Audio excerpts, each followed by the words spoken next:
नमस्कार. मोबाईल चोरीच्या संशयावरून वाद पेटला. बेदम मारहाणीत तरुणाचा मृत्यू. 6 जणांविरुद्ध तळोदा पोलीस ठाण्यात गुन्हा दाखल.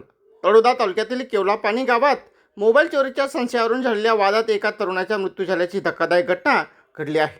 या प्रकरणी 6 जणांविरुद्ध भारतीय न्याय संहितेच्या विविध कलमान्वये गुन्हा दाखल करण्यात आला असून परिसरात एकच खळबळ उडाली आहे. मिळालेल्या माहितीनुसार केलवापाणी येथील रहिवासी कालिदास बारक्या पाडवी हे घरी असताना आरोपी वेलजी पाडवी यांनी मोबाईल चोरीच्या प्रकरणावर गावात पंच बसवणार असल्याचे सांगून त्यांना घराबाहेर बोलवले. त्यावेळी गावातील काही नागरिक त्यांच्या घरासमोर जमले होते. दरम्यान मोबाईल ज्याने चोरला त्याच्या घरासमोर पंच बसवा, माझ्या घरासमोर नाही, असे कालिदास पाडवी यांनी सांगितल्याने वाद निर्माण झाला. या वादाचे रूपांतर हाणामारीत झाले. फिर्यादीवरून आरोपींनी संगनमत करून कालिदास पाडवी यांना बेदम मारहाण केली.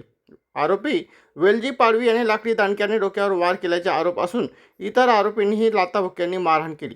गंभीर जखमी झालेल्या कालिदास पाडवी यांच्या उपचारादरम्यान मृत्यू झाला. या प्रकरणी गीता जयसिंग वडवी, जयसिंग पारशा वडवी, वेलजी चमाऱ्या पाडवी, मोलसिंग उंबरसिंग पाडवी, मागत्या मोनसिंग पाडवी व कुंवरसिंग पाडवी यांच्या विरोधात भारतीय न्याय संहिता कलम 103(1), 189(1), 189(2), 190 व 191 अन्वये गुन्हा दाखल करण्यात आला आहे. घटनेचा अधिक तपास पोलीस निरीक्षक राजन मोरे हे करीत आहेत.